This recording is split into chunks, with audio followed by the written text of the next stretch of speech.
Have you ever felt as if you were living in a world that wasn't built for you? As if everyone else had been handed a manual for life while you were left holding an empty space? In a conversation you hear laughter, yet underneath it you sense despair. You see a radiant smile, but beneath it, a crack no one dares to acknowledge. You notice loneliness, fear, unspoken longings, all of it laid bare before you, as though you possess a sense no one else seems to have. Instead of being appreciated, you're often labeled too sensitive, overthinking, or asked, "Can't you just be normal?" But what does normal even mean? Is it accepting the artificial surface as reality, pretending you don't see what you know is there? Carl Jung once described this experience with a striking phrase: dangerous perception. He called it dangerous not because it breaks you, but because society doesn't know how to face it. Those who carry this perception are like honest mirrors, and in a world of masks, a mirror is the most frightening thing of all, because a mirror does not lie. It reflects what others are trying to hide, including the deepest shadow within them. And when someone glimpses their own darkness in your eyes, they feel exposed. They don't want to confront it, so they attack you, deny you, or even make you the problem. In truth, the problem is not you. The problem is that you see too much. You carry the eyes Jung believed to be both a curse and a mission. A curse because it leaves you lonely, drained, and misunderstood. But at the same time, it is a mission because this very capacity is also the key to the evolution of human consciousness. To understand why Jung called this a dangerous perception, we need to look at one of the central pillars of his psychology, the shadow. For Jung, the shadow is not merely the dark impulses and forbidden drives of the individual psyche. It is the totality of what we deny, conceal, or refuse to face within ourselves. The shadow does not disappear. It is simply pushed down into the depths of the unconscious, waiting for the moment to return. And those who carry this dangerous perception are precisely the ones who can sense that shadow everywhere, in a fleeting glance, in the hesitation of a phrase, in the silences others dismiss as meaningless. They detect fragments of unlived life, the repressed pain, the rejected anger, the longings buried deep. Their eyes cut through the surface, and for this reason their very presence becomes an invisible threat. Because they don't only see the outer persona, but also the part its owner has forgotten or deliberately buried. Jung described this as a subtle and paradoxical process. When you see too much in others, you are simultaneously forced to confront the darkness within yourself. At this crossroads, the curse and the gift take shape. For anyone who perceives the shadows in others will, sooner or later, hear a knock from their own. In his clinical notes, Jung noticed something peculiar about such patients. They did not simply hear and see like ordinary people. It was as though they caught whispers from the collective unconscious itself. A word might be carefully crafted, but a micro-expression reveals the trembling underneath. A smile might shine brightly, yet the energy radiating from it is thick with despair. They tune into signals others suppress, as though the veil between consciousness and the unconscious had thinned before their eyes. And here lies the greatest danger. For when you perceive more than others are ready to reveal, you instantly become a mirror. And not everyone has the courage to look into a mirror. Your presence poses silent, unavoidable questions. Why are you still pretending? Why are you living as if nothing is wrong? Most people will choose the easier path to attack the mirror instead. They call you too sensitive. They say you overthink. They label you abnormal. But the truth is, the problem is not you. The problem is that you have seen what they do not want to see. And to preserve their illusion, they must turn you into the threat. This is why Jung insisted. Dangerous perception is not a malfunction of the mind, but a step forward in consciousness. Yet every step forward carries its cost. Those who bear it often live in tension, lonely in crowds, and exhausted as if they were carrying not only their own life, but fragments of others' unlived lives as well. If you have ever left a conversation carrying home a sorrow that was not yours, an unfamiliar anxiety, or an anger with no clear source, You know what I mean. It is not imagination. It is the nature of this perception. It makes you a vessel too sensitive, unwittingly absorbing every emotional aftershock, every shadow left hanging in the air. When this repeats, you begin to ask, why am I always so drained? Why do I feel estranged from myself? And Jung's answer, both simple and severe, was this: because you are living in a world not yet ready for the level of truth you perceive. Yet, where there is danger, there is also potential. Jung called this the threshold of individuation. If you learn to distinguish what pain is truly yours from what you merely absorb, if you dare to face your own shadow rather than only reflect others, then the eyes that once made you feel alien will become guiding eyes. And Jung went further. When someone with dangerous perception enters a group, their mere presence disrupts the unspoken contracts that hold the group together. Families stay intact through silence around painful secrets. Workplaces run on a collective pretense of ignoring injustice. Society survives on the illusion that everything is fine. And then you arrive. You are not trying to expose anything, but you cannot help but see. At that moment, resistance begins. No one says, "You have seen the truth." They simply say, "You are the problem." Jung called this the scapegoat mechanism. The one who sees too clearly is forced to carry all the faults, tensions, and truths the group refuses to face.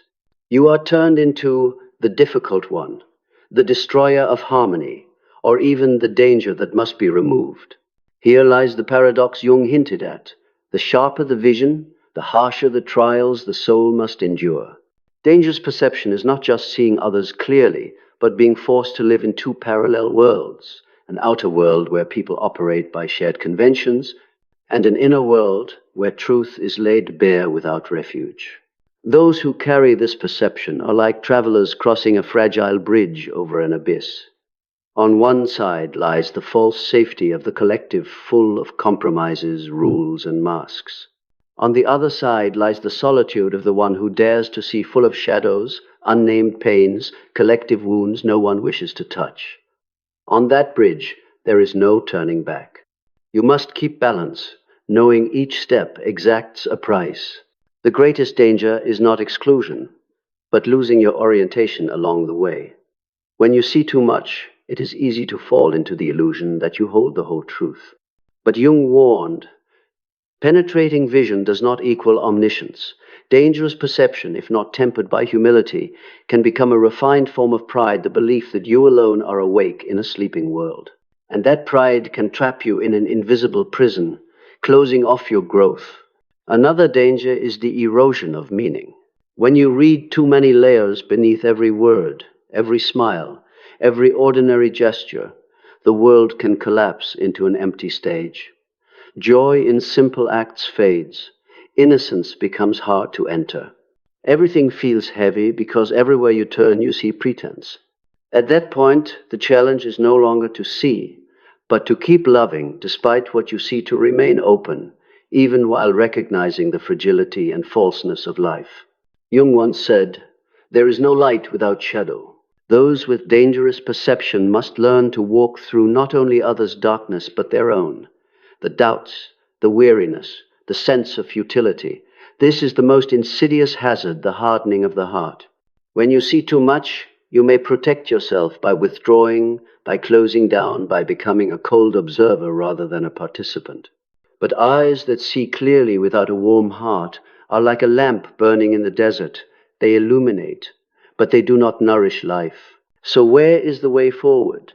Jung never advised rejecting this perception. He saw it instead as a doorway into individuation. The gift of this sight is not to make you retreat, nor to judge others, but to learn to grow alongside truth. The challenge is not to stop seeing, but to see without losing compassion, to look into darkness, yet still let your light shine. To those who carry the dangerous perception, if they see the journey through, a special kind of presence emerges. They are no longer a mirror that terrifies others, but a keeper of space for truth. They do not coerce or attack. Yet simply by being there, falsehood cannot last long. They are like a banked flame, not a raging blaze, but warm enough to comfort, bright enough to illuminate, and steady enough to guide anyone willing to face themselves. Here, dangerous is no longer a warning, but a sacred quality. It is dangerous because it touches what is most fragile in the collective, and precisely for that reason it opens the possibility of transformation. Those eyes do not live only for themselves. They live as a sign, an opening beat that signals a new movement in the symphony of human consciousness. If dangerous perception stopped at merely seeing the dark, it would remain a burden that leaves one estranged from the world. But Jung never treated tragedy as an ending. For him, every curse hides an invitation, every crack conceals a passageway. And the invitation brought by those piercing eyes is the journey of individuation, the journey of becoming a whole human being. First, the one who possesses this perception must learn to discern. Whenever a wave of sadness, anger, or anxiety suddenly floods in, instead of hurriedly claiming it as your own, pause and ask, is this truly mine, or am I carrying it for someone else? That question draws a boundary, a kind of invisible ring of protection that keeps the soul from being swept into collective whirlpools.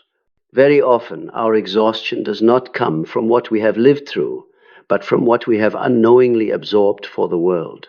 Returning to life, what does not belong to you, not with bitterness, but with quiet acknowledgement, is the first step to keeping the fire in your heart from being extinguished. But separation alone is not enough. Those with this rare perception must also be brave enough to face their own darkness. If you remain stuck only reflecting the deceit, selfishness, and cowardice of others, you will inadvertently become a judge, and that judgment blocks the path of growth. Jung reminds us, everything that irritates us about others can lead us to an understanding of ourselves. When we admit our own deceit, the deceit outside no longer torments us. When we face our own selfishness, the selfishness of others ceases to be a recurring wound. And when we embrace our own cowardice, we no longer tremble before the cowardice of others. This is not a road to perfection, but to wholeness. A whole person is one who has reconciled with their shadow, and that reconciliation frees them from the spiral of judgment and resentment. Eventually, those eyes must find a way to re-enter the world. Dangerous perception is not here to turn us into hermits, nor to dissolve us into the collective. It comes to teach the hardest art of all, to be present in life without losing one's essence. Like a musician in a chaotic orchestra, you still play with everyone, but you hold the unique melody of your soul. You participate, but you are not defined. You join in, but you do not forfeit your being. When these three trials are crossed, discernment, integration, and participation, dangerous perception ceases to be a blade severing you from the world and becomes a plow that furrows the soul in search of its most fertile soil. From that soil, a new quality sprouts, presence. Such a person no longer needs to shout to prove anything, nor to unmask others to expose the truth. Their mere presence shortens the lifespan of surrounding falsehoods. They are no longer a mirror that triggers fear, but a safe space where truth can be spoken. They are no longer a lonely wanderer, but a gathering point where weary souls find understanding. Jung once wrote, "What is not brought to consciousness comes to us as fate. Those who possess dangerous perception are the ones who see that fate before it descends. And if they can hold that gaze with humility and compassion, they become a torch not only lighting the way for themselves, but opening pathways for the community." In a world suffocating under masks and illusions, their presence is like the first fissure of light in the night sky, small, fragile, yet enough to herald a dawn. That is when dangerous perception is no longer a curse, but becomes a life wisdom. This wisdom is not about seeing more, but about knowing how to live with what one has seen. Jung never regarded those with piercing eyes as isolated individuals. He saw them as an archetype lodged in the collective unconscious. In every culture, we find the presence of those who see too much, the prophet sent into exile, the monk condemned as heretic, the child who speaks a truth the family tries to silence. They carry an ancient role, guardian of the threshold, one who stands at the border between light and darkness, between what is acknowledged and what is hidden. Because they are an archetype, their presence is never merely personal. It always stirs the collective. Families function on unspoken secrets. Workplaces rest on ignored injustices. Societies sustain themselves on the illusion that we're fine. When a person with dangerous perception appears, they are like a hand tapping the surface of still water, revealing ripples everyone tried to forget. That is when collective defenses arise. Exclusion, labeling, reducing them to the odd one out. Yet within that conflict, a larger meaning emerges. Those eyes compel the collective to confront what it avoids. They are like the messenger before a storm, not to sow fear, but to prepare. If the community listens, that sight becomes a precious compass. If the community refuses, they are cast as troublemakers, but sooner or later, truth finds its way back. On the spiritual path, we can compare them to mythic figures. Prometheus steals fire for humankind and is chained to the rock. Cassandra is granted prophecy by Apollo, yet no one believes her. Jesus sees through the hypocrisy of the religious elite, and the price is the cross. These images repeat in history because dangerous perception is forever entwined with the tragedy of those ahead of their time, and at once the seed that opens a new mode of consciousness. Jung believed such people do not live solely for themselves. They are collective signs, evidence that the unconscious is rising, that society must open to another layer of wisdom. Hence, their challenge is not merely to survive, but to keep their flame burning without letting it consume them. We might picture the bearer of dangerous perception as a keeper of the gate. They stand at a threshold where the collective's darkness compacts and a new light of awareness begins to glimmer. They sense the cracks before they widen, hear the subterranean noises others choose to ignore. Their work is not to force the multitude through the door, but to keep it open so that when humanity is ready, the way is already marked. Those with piercing eyes are often placed on this path, not because they chose it, but because they were compelled. They see too much to keep living as before. They can no longer believe in the masquerade. And that moment when illusion collapses is the symbolic death Jung describes. This death does not strike the body, but the spirit.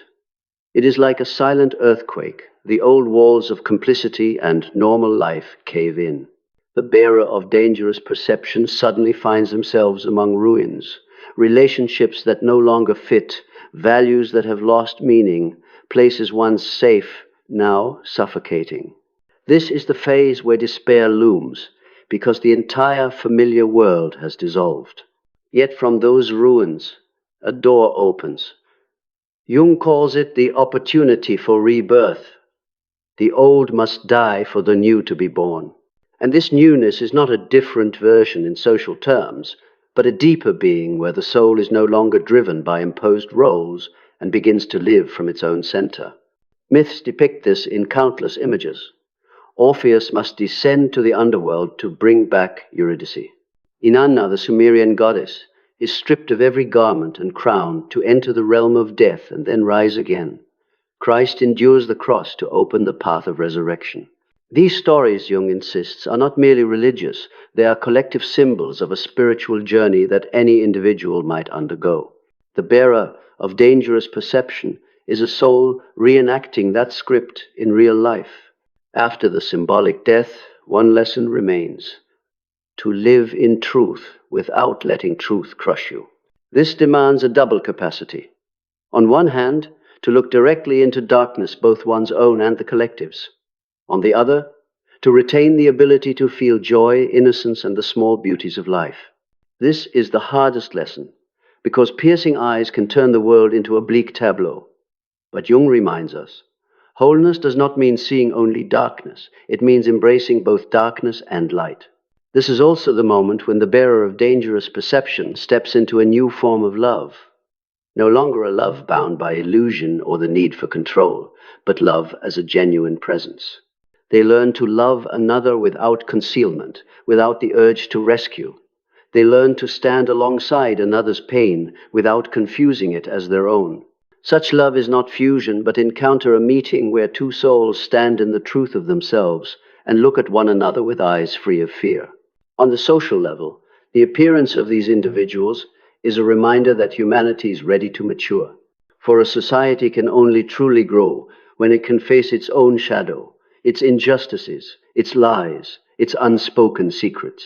Those who carry dangerous perception through their very presence shake the ground of collective pretense and open the possibility of a new culture, a culture of honesty and healing. Yet to avoid being crushed by this path, they must hold a particular spiritual attitude, humility before mystery. Jung emphasized that the more one sees, the greater the temptation of pride, the belief that I alone know. But the truth is, penetrating sight reveals only a fragment, never the whole. To remain humble is to acknowledge that we too are only travelers feeling our way through the dark, that the light we carry is but a small flame within the vast landscape of evolving consciousness. Ultimately, this journey leads the bearer of dangerous perception to what Jung called living from the center of the self. It is the state in which they cease seeking validation from the collective, cease fearing isolation, and cease identifying with the role of savior. They simply live, yet live, with a clarity few can touch. They can sit in a room full of falsehood without needing to expose it, because their silence already makes pretense fragile. They can walk through a world heavy with darkness without being consumed, because their light is no longer a trembling candle, but a steady flame.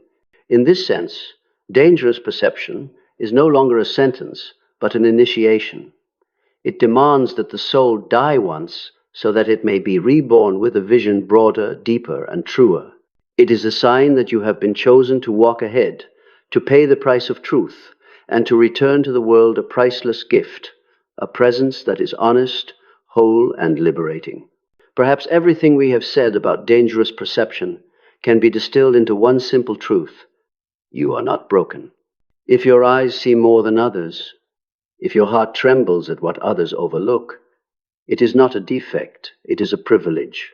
That privilege, of course, comes with a price: loneliness, misunderstanding, wounds no one else can see.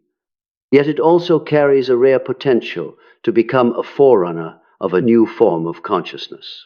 In a world where people would rather pretend in order to feel safe than face the truth, your presence itself is a test. You are the mirror that reveals the shadow yet to be reconciled.